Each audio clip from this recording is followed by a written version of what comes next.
The Galactic Institute of Historical Preservation stood as a monument to 1,000 civilizations, its crystalline spires reaching toward the stars like frozen fingers of time.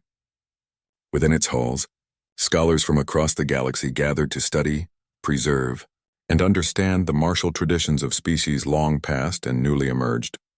Professor Zix Therian, a methodical Valorian with scales that shimmered like polished copper, stood before his class of diverse students. His compound eyes scanned the assembly, lingering briefly on the two humans seated in the back row. Anna sat with perfect posture, her dark hair pulled into a practical bun, while Oliver lounged beside her with the easy confidence that seemed to characterize their species. "Today's assignment," Zixatherian announced, his translator converting his chittering into standard galactic, "is to recreate a piece of ancient armor from your species' warrior past. This is not merely an artistic exercise. We seek to understand the philosophy behind protection, the materials available, and the threats your ancestors faced." Murmurs of excitement rippled through the classroom. The Krell student immediately began sketching ceremonial shell coverings. The Andromedian representative pulled up holographic displays of energy-dispersing garments worn during their ancient clan wars, conflicts that had ended 3,000 years ago. Anna raised her hand. "Professor, when you say ancient, what time frame are we discussing?" Zixatherian's mandibles clicked thoughtfully. "For most species, we refer to their pre-spaceflight era, the time before they joined the galactic community. For humans, that would be anything before your 21st century." Oliver and Anna exchanged a look that the professor couldn't quite interpret. It wasn't concern exactly. It was something else. Something that made his scales prickle with an instinct he couldn't name. "Understood," Anna said simply. 3 weeks later, the class reconvened in the Institute's grand exhibition hall. Student projects lined the walls, each accompanied by detailed explanations and historical context.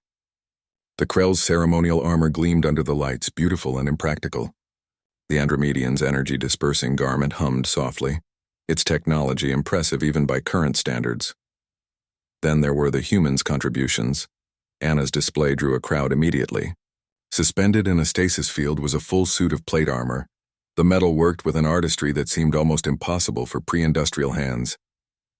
The steel gleamed like captured moonlight, every rivet and joint placed with mathematical precision. "This is a recreation of 15th century European plate armor," Anna explained to the gathering students, her voice steady and academic. "Total weight approximately 60 pounds. Contrary to popular belief, a trained knight could move quite freely in this, even mounting a horse without assistance." A Thraxian student reached out tentatively. "May I?" Anna nodded and the student touched the metal. "It's so heavy," she breathed. "How did they fight in this?" "They trained from childhood," Anna replied. The armor was designed to deflect blows, not absorb them. The curved surfaces would turn aside swords, arrows, even early firearm projectiles. A man in armor like this was effectively a walking tank on a medieval battlefield. "Fascinating," Professor Zixtherian murmured, examining the craftsmanship. "And this protected against your species' weapons of the time?" "Most of them," Anna confirmed. The weapons evolved in response. Warhammers, pollexes, and eventually firearms changed warfare entirely. The professor moved to Oliver's display, and his scales rippled with confusion. Oliver stood beside what appeared to be ancient leather armor, hardened and shaped to fit a human torso. But unlike Anna's pristine recreation, this armor was worn. The leather was stained dark in places, scarred with cuts and punctures. In some spots, the damage went completely through.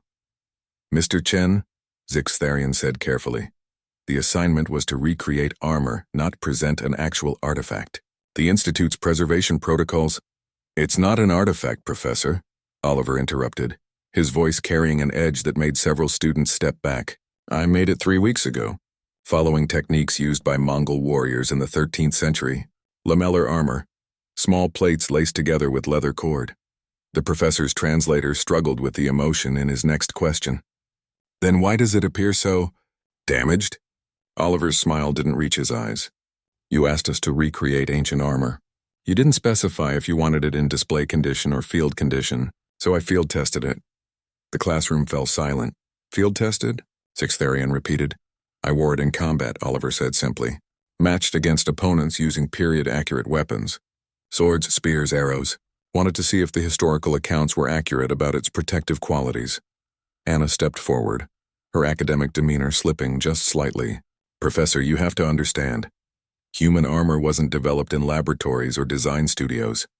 It was created on battlefields, tested with blood refined through necessity. Every culture, every era of human history has armor because every culture, every era of human history had war. Oliver pointed to a deep gouge in the leather. This was from a spear thrust. The armor caught it, distributed the impact. Without it, that would have punctured a lung. His finger moved to another mark. This was an arrow. Didn't penetrate, but left a hell of a bruise. You could have been killed, Zixtharian whispered, his scales turning pale. Yes, Oliver agreed. That's what makes it authentic.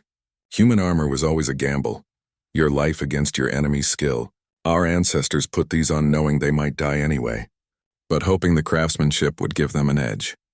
A Valorian student, whose species had been peaceful for 10,000 years, spoke up with trembling voice. But why? Why would you risk yourself for an academic assignment? Anna and Oliver looked at each other, and in that moment, Professor Zixtharian understood something about humans that all his research had failed to teach him. Because, Anna said softly, we wanted you to understand. Human history isn't something in museums and databases. It's in our bones. Our ancestors wore armor not because they were savage or primitive, but because they were survivors in a world that demanded it. Every piece of armor ever made represents someone who refused to surrender, who stood and fought even when the odds were impossible. Oliver lifted the scarred lamellar armor from its stand, holding it up so the lights played across the damage. You asked us to recreate ancient armor, Professor. This is what it really was, not art, not ceremony. Protection bought with knowledge that came from watching people die. Every innovation in human armor design came because someone, somewhere, bled through the previous version. The exhibition hall remained silent for a long moment. Finally, Professor Zixtharian approached the armor, his scholarly instincts warring with his horror. May I document this? The damage patterns, the stress points? Of course, Oliver said, handing it over carefully. That's why we did it. As the professor examined the armor with trembling appendages, Anna addressed the class. Humans joined the galactic community recently. Many of you come from species that achieved peace millennia ago, but we want you to understand our violence wasn't mindless. Our weapons and armor represent applied science, engineering, and yes, art. We studied death so we could preserve life. A human teaching assistant, who had been silent until now, spoke from the back of the room. Every species in this galaxy had to survive their homeworld before reaching the stars. Humans just had a particularly difficult time of it. Our armor reflects that journey. Professor Zixtharian set down the lamellar armor with reverence he usually reserved for artifacts from extinct civilizations. I believe, he said slowly, that I have learned more about humanity in these few minutes than in all my previous research. Your assignment grades are, of course, perfect, but more importantly, I think we all understand now why the Galactic Council specifically requested human military advisors. Oliver smiled, and this time it was genuine. We prefer not to need armor anymore, Professor, but we remember how to make it. And more importantly, we remember why. As the class dispersed, Anna and Oliver remained behind, looking at their contributions.